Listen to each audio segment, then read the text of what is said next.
आप सभी को प्रेज़ द लॉर्ड। उम्मीद करती हूँ आप सभी लोग बहुत अच्छे। तो चलिए हम आगे बढ़ते हैं और आज के वचन के लिए हम एक छोटी सी प्रार्थना करते हैं। धन्यवाद धन्यवाद धन्यवाद करते पिता परमेश्वर आज के वचनों के लिए। प्यारे परमेश्वर, जो तेरी ओर से प्यारे प्रभु इन सभी के जीवन में उतरे प्यारे प्रभु, और हर जो भी इन वचनों को सुने प्यारे परमेश्वर, तेरी बल बुद्धि ज्ञान और तेरी सामर्थ्य से भर जाए प्यारे प्रभु। सभी पर पिता परमेश्वर अपना पवित्र हाथ रख प्रभु, और सभी को पिता परमेश्वर अपने आशीषों से भर। इस छोटी सी प्रार्थना को पिता परमेश्वर तेरे पवित्र और सामर्थ्य नाम से तेरे हाथों में सौंपती प्यारे परमेश्वर, और मांगती हूँ आमीन। Thank you Jesus, thank you so much. धन्यवाद प्रभु जी। तो आज के वचन सबसे पहले तो मैं आप लोगों से यही कहना चाहती हूँ कि जब भी हम अपने जीवन में कोई भी दिक्कत या कोई भी परेशानी को महसूस करते हैं, तो अपने अंदर अपनी अंतर की आत्मा को आप एक बार ज़रूर झांक कर देखिए कि कहीं आपसे कोई गलती तो नहीं हो रही। अगर आप एक पवित्र जीवन जी रहे हैं, क्योंकि परमेश्वर हमारा पवित्र था, पवित्र है और पवित्र रहेगा। वो आने वाला था, आने वाला है और आकर ही रहेगा। मैं विश्वास करती हूँ, मैं ही नहीं सभी, अगर आप एक सच्चे मसीह हैं तो ये भरोसा और ये विश्वास आपका भी होना चाहिए कि हमारा परमेश्वर आने वाला है। तो इसीलिए जब हम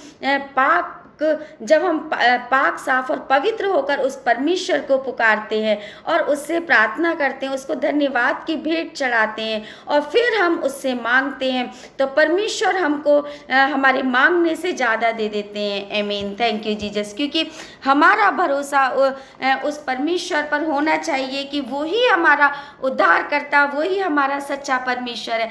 जब हम पूरे विश्वास के साथ उस परमेश्वर के नज़दीक आते हैं, जो भी अगर हमारे जीवन में कोई भी गलतियां हुई हैं उनको हम परमेश्वर के आगे सौंप देते हैं और परमेश्वर से अपने पापों की क्षमा मांगते हैं, तो निश्चित रूप से वो हमारे पापों को क्या होते हैं, हमारा परमेश्वर क्षमा कर देते हैं। और निश्चित रूप से वो हमको जब हम उसको अपना पिता मानते हैं, अपने पिता, तो वो भी हमको अपना बेटा और अपना बेटी होने का अधिकार दे देते हैं। लेकिन हमको ज़रूरत है कि हमको उस पवित्र आत्मा को इसके अनुसार चलने की, उस परमेश्वर की इच्छाओं के अनुसार चलने की।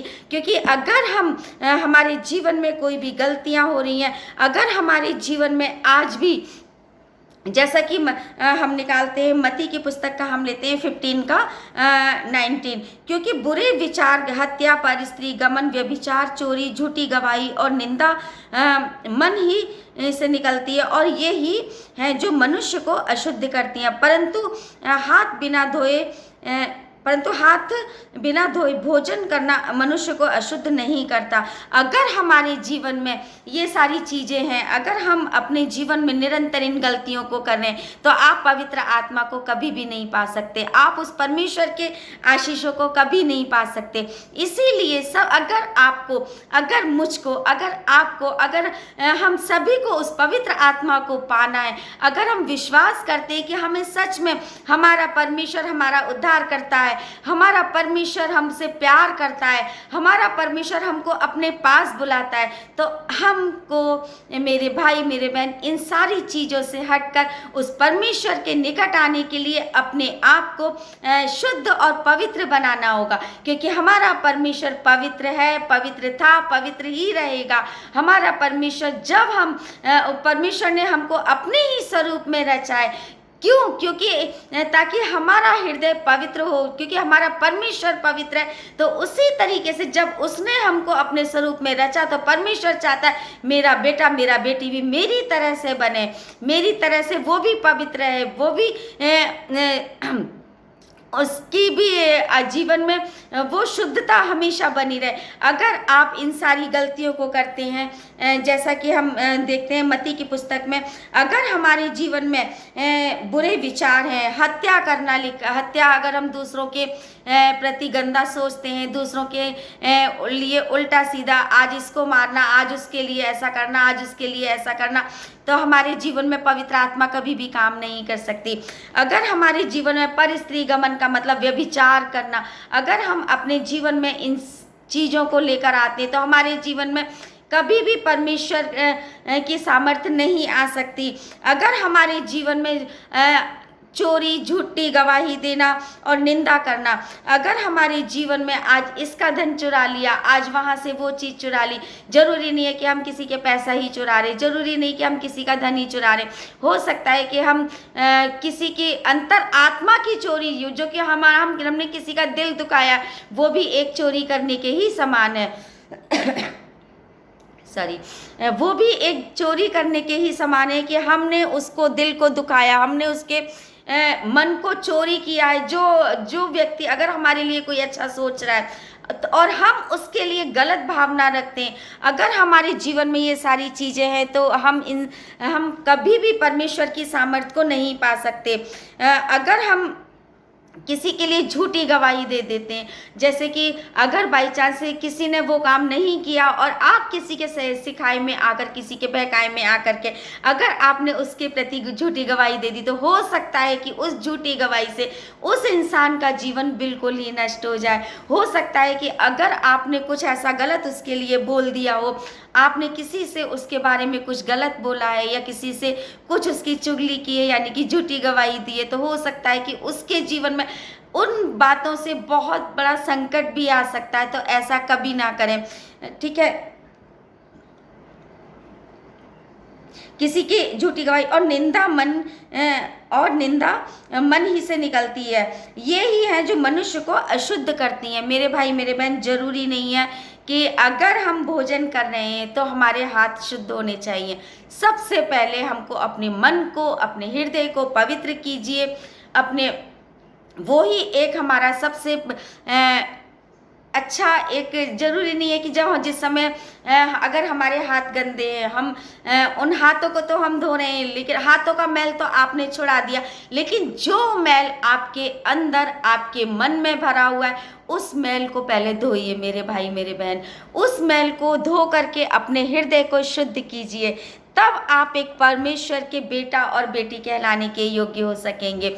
अगर आपके दिल में, आप ऊपर से कितने भी खूबसूरत हैं, आप कितने भी अपने आप को सजा कर रख रहे हैं, और अगर आपके दिल में वो ही मैल, दूसरों के प्रति गंदी भावना, दूसरों के प्रति व्यभिचार करना, दूसरों के प्रति झूठी गवाही देना, दूसरों के लिए हर समय चुगली करना, अगर आपके मन में ये सारी चीज़ें भरी हुई हैं, तो आपके मन कभी भी शुद्ध नहीं हो सकता। इसका मतलब आपका मन मैल से भरा हुआ है। सबसे पहले अगर आप परमेश्वर की सामर्थ्य को पाना चाहते हैं तो अपने मन के मैल को धो करके शुद्ध कीजिए, ताकि परमेश्वर की पवित्र आत्मा, उसकी सामर्थ्य आपके हृदय में आ सके, आपके अंदर वास कर सके। जब आप अपने हृदय से इन सारी गंदगियों को निकाल देते हैं, जब आप इन सारी मैल को आप धो करके शुद्ध करेंगे, तब परमेश्वर का पवित्र आत्मा आपके जीवन में आएगा। आमीन। Thank you Jesus, hallelujah. धन्यवाद करती हूँ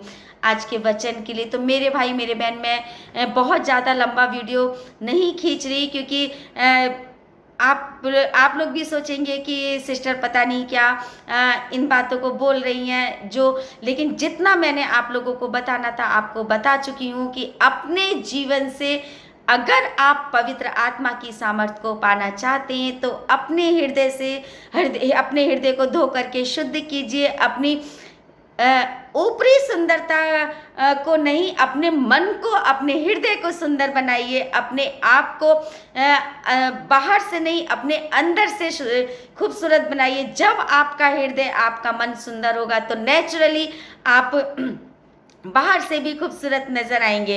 अगर आपके मन में अंदर से कपट है, आपके मन काला गंदगी से भरा हुआ है, तो मेरे भाई मेरे बहन, आप ऊपर से भी कभी भी खूबसूरत नहीं लग सकते, क्योंकि हमें ऊपर से अच्छा दिखने के लिए हमारे मन को पहले साफ करना पड़ता है, जिससे कि हम अंदर से शुद्ध होकर हमारी खूबसूरती, हम अंदर से शुद्ध होकर के हमको उस परमेश्वर के आगे लेकर के जाना है, अपने आप को उस परमेश्वर के योग्य बनाना है, तब जा कर के हम उस परमेश्वर की सामर्थ्य को क्या होगा, पा सकते हैं। तो धन्यवाद करती हूँ इन वचनों के लिए, और विश्वास करती हूँ कि आज से अगर आपका जीवन आप आप में से कोई भी भाई या बहन, मैं सभी के लिए नहीं कह रही हूँ, अगर आप लोगों के मन में ऐसा कुछ है तो अगर आप अपने हृदय को धोकर शुद्ध कीजिए और परमेश्वर के निकट आइए, ताकि वो आपको अपना बेटा अपनी बेटी होने का अधिकार दे सके और अपनी सामर्थ्य से आपको भर सके।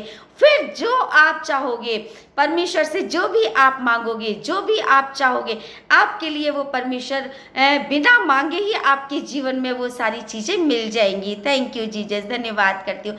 तो विश्वास करती हूँ कि आज के वचन आपके जीवन में बहुत सारी आशीषें भी लेकर आए हैं, और हो सकता है कि आज के वचनों के द्वारा अगर आपने अपने हृदय को परिवर्तन किया है, अगर आपने परमेश्वर की इन बातों को सुना है, तो विश्वास करती हूँ कि आज से आपका जीवन निश्चित रूप से बदल चुका है। आमीन। Thank you Jesus. तो चलिए मैं एक छोटी सी प्रार्थना करती हूँ, आप सभी के लिए इस प्रार्थना को रिसीव कीजिए। धन्यवाद धन्यवाद धन्यवाद करती प्यारे परमेश्वर आज के इन वचनों के लिए पिता परमेश्वर की इन सभी ने इन वचनों को प्यारे परमेश्वर रिसीव किया है प्यारे प्रभु।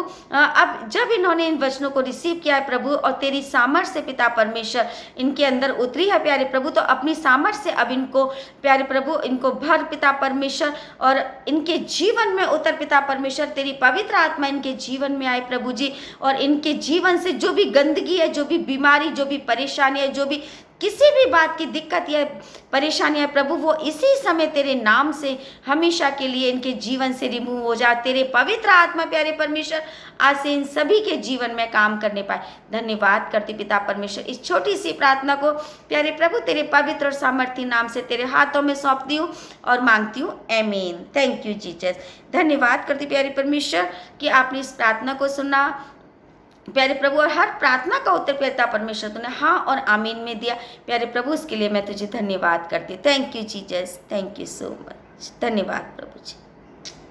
तो मैं विश्वास करती हूँ कि आज के वचनों के द्वारा आपके जीवन में बहुत परिवर्तन भी होने जा रहा है, और अगर आपने विश्वास के साथ में इस प्रार्थना को और इन वचनों को रिसीव किया तो विश्वास कीजिए कि आपका जीवन आज से बदल चुका है। धन्यवाद करती हूँ। तो ऐसे ही वचन को सुनने के लिए चैनल को लाइक और सब्सक्राइब करना ना भूलें, जिससे कि आगे के वचन सबसे पहले आप तक पहुँचे। तो all the best and God bless you. विश्वास करती हूँ कि परमेश्वर हमेशा मेरे और आपके साथ है। जरूर हमें ज़रूरत है उस परमेश्वर को पुकारने की, उस पर विश्वास करने की, और जिस समय हम परमेश्वर से मांगते हैं उस समय हमको भरोसा होना चाहिए कि हमारे मांगने से पहले हमको परमेश्वर ने वो सारी चीज़ें दे दी हैं। आमीन। Thank you Jesus. तो all the best and God bless you. विश्वास कीजिए कि वचनों के द्वारा जीवन बदलता है, वचनों के द्वारा हमको चंगाई भी मिलती है, और वचनों के द्वारा हमारा क्योंकि वचन ही हमारा जीवन भी है, वचन ही वो पवित्र आत्मा है जो हमको चाहिए। अगर हम वचनों को अपने जीवन में लेकर के आएंगे तो सब विश्वास कीजिए कि पवित्र आत्मा का वास आज से आपके जीवन में हो चुका है। तो धन्यवाद करती हूँ। Thank you, Jesus.